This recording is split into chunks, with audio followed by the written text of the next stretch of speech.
Hello दोस्तों, welcome to my YouTube channel GK hub 96। तो दोस्तों हम डिस्कस कर रहे थे HP SSC previous year question paper. तो दोस्तों आज हम डिस्कस करेंगे पॉलिटी सेक्शन।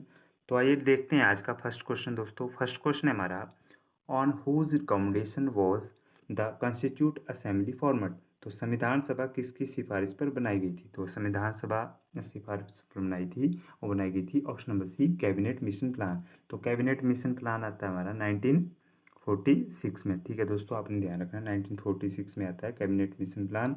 तो उसकी सिफारिश के आधार पर कॉन्स्टिट्यूट असेंबली फॉर्मेट की गई। ठीक है दोस्तों, नेक्स्ट क्वेश्चन की ओर बढ़ते हैं। नेक्स्ट क्वेश्चन है, separation of judiciary from the executive is enjoyed bye. तो न्यायपालिका से कार्यपालिका का पृथकीकरण किसके द्वारा लागू किया गया? तो ये लागू किया गया था दोस्तों, आपको पता है आर्टिकल 50 के अंडर आता है हमारा separation of judiciary and executive. तो इसका सही आंसर होगा option number B, directive principle. ठीक है दोस्तों, डीपीएसपी के अंडर आते हैं, इसके अंडर आता है हमारा न्यायपालिका का और कार्यपालिका का पृथकीकरण। ठीक है दोस्तों, आपने ध्यान रखना है। और आर्टिकल कौन सा है? आर्टिकल मैंने आप बताया पहले ही, आर्टिकल 50 के अंडर। और डायरेक्टिव प्रिंसिपल का कौन से आर्टिकल से शुरू होते हैं? आर्टिकल 36 से शुरू होते हैं और 51 तक हैं। ठीक है दोस्तों, directive principle of state policy आते हैं। नेक्स्ट क्वेश्चन देख लेते हैं। नेक्स्ट क्वेश्चन है हमारा, right to constitutional remedies come under. तो संवैधानिक सुधार का अधिकार किसके अंतर्गत आता है? रिपीटेड क्वेश्चन है, बार बार पूछा जाता है एचपीएसएस के द्वारा।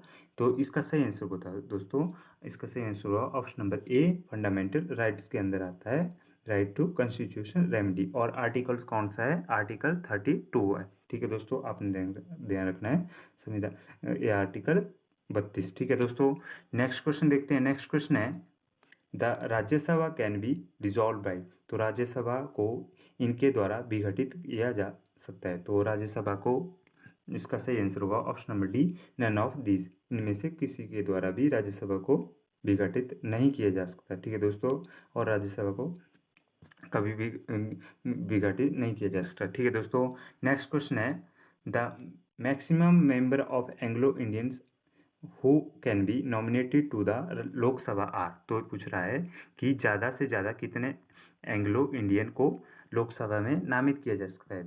तो इसका सही आंसर होगा दोस्तों, लोकसभा में नामित किया जा सकता है ऑप्शन नंबर ए, 2 मेंबर को। ठीक है दोस्तों, 2 मेंबर को नामित किया जा सकता है। तो इसका सही आंसर ऑप्शन नंबर ए होगा। ठीक है दोस्तों, तो हाल ही में एक कॉन्स्टिट्यूशन अमेंडमेंट किया गया जिसमें हमारे जो भी एंग्लो इंडियन की रिजर्वेशन सीट होती थी लोकसभा में, उनको हटा दिया गया है। तो आपने मेरे को कमेंट बॉक्स में बताना है वो कौन सा हमने अमेंडमेंट किया है। ठीक है दोस्तों, आपने ध्यान रखना है।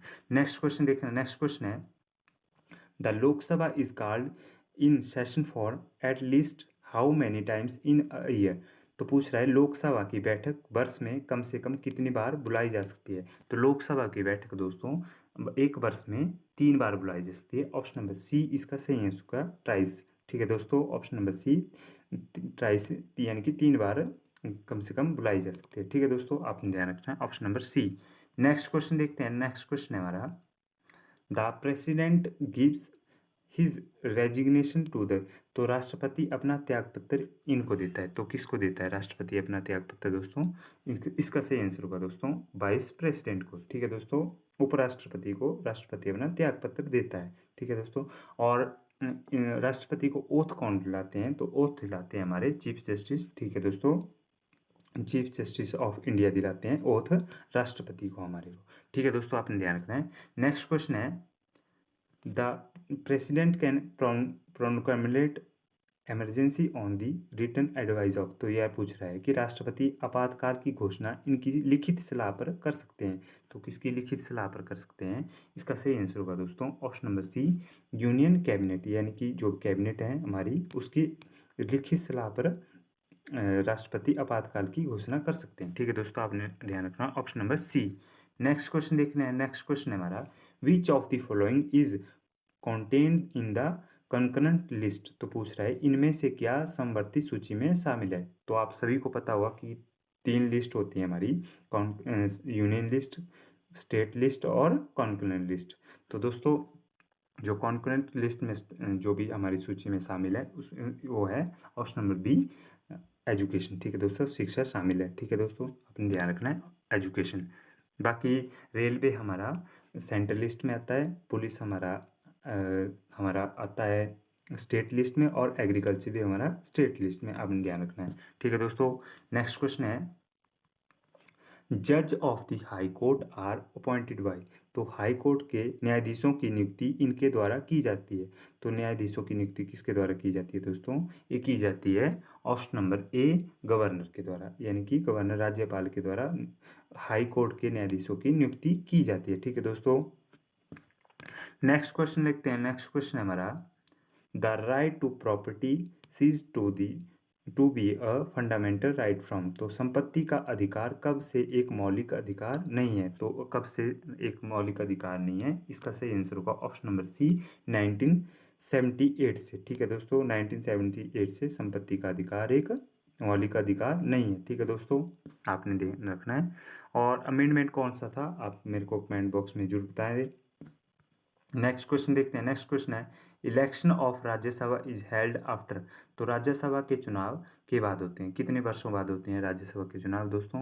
राज्यसभा के चुनाव होते हैं एवरी 2 ईयर। ठीक है दोस्तों, 2 वर्ष के बाद राज्यसभा के चुनाव होते हैं। ठीक है दोस्तों, आपने ध्यान रखना है 2 वर्ष। नेक्स्ट क्वेश्चन देखते हैं। नेक्स्ट क्वेश्चन है पंचायती राज वॉज, सॉरी दोस्तों यहाँ पे वॉज होगा, was started in the country. तो हमारी कंट्री में जो भी पंचायती राज कब से शुरू हुआ था दोस्तों, ये पूछा गया है। तो ये शुरू हुआ था ऑप्शन नंबर सी, 1959 से। ठीक है दोस्तों, 2 अक्टूबर 1959 से ये शुरू किया गया था। और सबसे पहला राज्य कौन था? वो था हमारा राजस्थान। आपने ध्यान रखना है, पूछा जाता है बार बार कौन सा राज्य था? राजस्थान, 2 अक्टूबर 1959, ध्यान रखना है। नेक्स्ट क्वेश्चन देखते हैं। नेक्स्ट क्वेश्चन है how many spokes are there in our national emblem Ashoka Chakra. तो ये पूछ रहा है कि हमारे राष्ट्रीय चिन्ह अशोक चक्र में कितने आरे हैं? ठीक है दोस्तों, कितने तिलियां हैं? तो इसका सही आंसर होगा दोस्तों, आप सभी को पता होगा, ऑप्शन नंबर डी, 24। ठीक है दोस्तों, 24 तिलियां हैं। नेक्स्ट क्वेश्चन देखते हैं। नेक्स्ट क्वेश्चन है हमारा the constitution describe India as a. तो पूछ रहा है कि संविधान भारत को रूप में परिभाषित करता है। तो हमारा संविधान भारत को एक यूनियन ऑफ स्टेट के रूप में परिभाषित करता है। ठीक है दोस्तों, ऑप्शन नंबर बी इसका सही आंसर होगा। नेक्स्ट क्वेश्चन देखते हैं। नेक्स्ट क्वेश्चन है हमारा the objective of fundamental rights in our constitution is to be provide. तो हमारा संविधान में मौलिक अधिकारों का उद्देश्य प्रदान करना है। तो मौलिक अधिकारों का उद्देश्य क्या प्रदान करना है? तो इसका सही आंसर होगा दोस्तों option number C, equality and freedom to all citizen. Equality and freedom to all citizen, इसका सही आंसर होगा ऑप्शन नंबर सी। आपने ध्यान रखना है, equality and freedom to all citizen.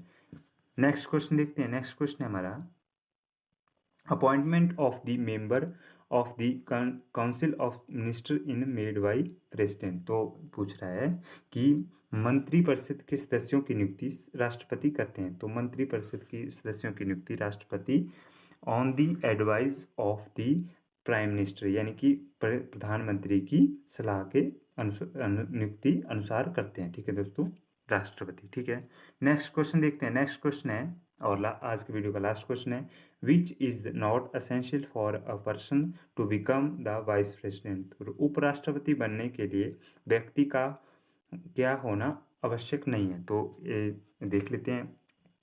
Option number B इसका सही है, सॉरी दोस्तों, option number B, he must be an Indian citizen, एक भारत का नागरिक होना चाहिए। और बोल रहा है कि he must not be less than, यानी कि 35 वर्ष की उम्र से आयु से कम होना नहीं चाहिए, ये भी सही आंसर है।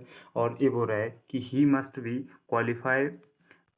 Qualify to be a member of Rajya Sabha. तो पूछ रहा है कि राज्यसभा के लिए क्वालिफाई होने मेंबर होना चाहिए। तो ये भी सही है, बताता है। तो इसका सही आंसर होगा क्या नहीं होना चाहिए, पूछा गया है क्वेश्चन में। तो इसका सही आंसर होगा दोस्तों option number A, he must be a graduate, यानी कि वो एक स्नातक नहीं होना चाहिए। ही मस्ट, इसके लिए कोई प्रावधान नहीं है हमारे संविधान में कि एक राष्ट्रपति वाइस प्रेसिडेंट को, उपराष्ट्रपति को ग्रेजुएट होना चाहिए, इसका कोई प्रावधान नहीं है। आपने ध्यान रखना है, ऑप्शन नंबर ए इसका सही आंसर होगा। तो ये था वीडियो का आज का लास्ट क्वेश्चन। वीडियो कैसी लगी कमेंट बॉक्स में जरूर बताएं और चैनल को प्लीज़ सब्सक्राइब कर लें फॉर मोर अपडेट। धन्यवाद दोस्तों।